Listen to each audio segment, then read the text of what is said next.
We're joined now by Texas A&M Aggies head coach Jamie Morrison, along with athletes Ifenna Cos-Okpalla and Maddie Waak. Coach Morrison will begin with an opening statement. After that, if you have any questions, please raise your hand and we'll get a microphone to you. Coach? Yeah, I'm proud of my team for an opening win in this, and I think Honors has done a really good job with that program. And from the beginning, from starting it from scratch to this season, and the amount that they've improved throughout it, and just hats off to him and what he's accomplished. But I talked to our team before the match. Just when teams have a chance to play once, and in their case twice, they're used to being out on the floor and competing in this environment. And I thought we did a really good job of staying with them the entire first set, and found a time in that where we could crack it open by a 4-point lead, and that continued to happen throughout the match. And I thought we played volleyball. I think we'll continue to get better throughout this. Played volleyball at a high level. We'll continue to get better throughout this tournament. But I think the way we competed was something that I'm going to give them props for when I get into the locker room. All right, with that, we'll open up to questions. Coach Morrison, nice to see y'all. Welcome to Savannah. You guys had, I want to say, 15 service errors. What was it? What was the issue from the service line tonight? It's a different environment. I think we've had, 80 minutes to practice in here. So we talk a lot about finding our volume, and I think when I say we'll improve, I think that's going to improve. There's no doubt in my mind that throughout this tournament, we're going to find our volume and get that in. So the other piece is we're going to be an aggressive serving team. And they have, a really good team on their side of the net, and our ability to knock them off is, I think, one of the things that helped us hold them to a really low hitting efficiency. So, and set our offense up in transition to go ahead and operate. So I think that'll clean up over time, but the message was find your volume in this gym. The same thing I'm going to say every single day of find your serve. But we're never going to be passive back there, but we do need to keep a few more in. And Maddie, you had 40 assists tonight. What did it mean to you to produce those numbers, and really what was working for you tonight? I mean, it's awesome. Like, obviously, this team is senior heavy, and we want to push as far as we can throughout this whole postseason. But, I mean, an assist is only an assist if they get a kill, and I throw the ball up there and they get a kill. So, and they make my job easy. So, I had a great night.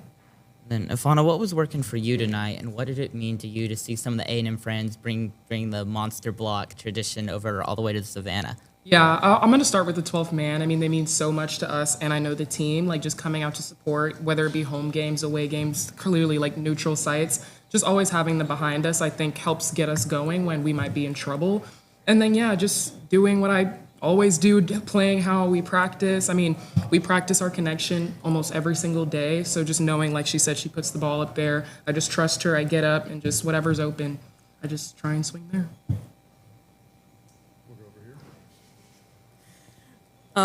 There wasn't a single solo block tonight, and all of them were assisted. Ifenna, can you talk about the front row and having that, being able to have your teammates just assist you on everything and have those big numbers and blocks? Yeah. I'd like to think of it more as me assisting them. I mean, they're the ones, like, setting the block. I just do my best to close, take away, like, any angles. I know, like, when we scout, we look at hitters, tendencies. So just remembering those in game, making sure, like, again, like, remembering the scout. Yeah, and just focusing really on eye work and hand work. I think that's just, like, the biggest part of blocking. And for either one of y'all, what did it mean to be able to, you had that Vanderbilt scoring run at the end, to really push through that and make sure they didn't take that third set? Kind of what confidence does that give y'all going into the rest of the tournament? Yeah, Jamie spoke earlier, like, before we even played, about playing like us. There are times we might fall out of it. So I think that was one of those times we fell out of the identity of, like, us as Texas A&M volleyball. But I think the timeout and just coming together as a huddle and just talking to each other like, hey, we don't want to take this to 4. We don't need to take this to 4. We are a capable team, and just putting the ball away. I mean, we have so many drills in practice where we, like, start at the end of the set and all we have to do is, like, get 2-3 points. So I think for situations like that, that's why we do it in practice, and we practice it really well so it translates well to games. But obviously don't want to be in those kind of scenarios. Okay, we'll go over here. Maddie, Emily had 8 kills tonight. What was it that you saw from her tonight that you said, yeah, I'm just going to keep going to her? Because a lot of her kills got y'all within 1 point and ended up in ties. Yeah, I mean, Emily is an awesome attacker, but, like, it's the same as I said. Like, I throw the ball up there, and I have full confidence in them every time. Like, there's never a moment where I hesitate. I always know that she's going to play her hardest, and it means so much. Like, she's the best. She's awesome, so. I'm just going to step in and correct Maddie. She does a little bit more than throw the ball up there. She's one of the best setters in the country. So, Texas is in the next quarterfinal game. Do you want to see them, or do you want to change it up and see someone different? I mean, it would be nice to play them again, but I mean, I just know like whoever we play, we just try to play like us, just continue to play like us regardless on who's on the other side of that. So if it's them, just the same thing happens. If it's, who else is it supposed to be? Ole Miss, then yeah, same thing. We just try to keep it consistent. I will say this, I think we're one of the best 4 teams in the country, and we'd like to have a number 1 seed in the NCAA tournament, and I think the only way that we do that is by proving that we're one of the 4 best teams in the country. So personally, I'm hoping not. I think this is going to be a match, and I think if you look at the last time Ole Miss played Texas, the first set was deuce, and I think 37-35, and that probably should have been pushed to 5 when they were at Ole Miss. So it's going to be a battle, but just in terms of us proving ourselves to the NCAA committee, like I'd love to see Texas and I'd love to see Kentucky.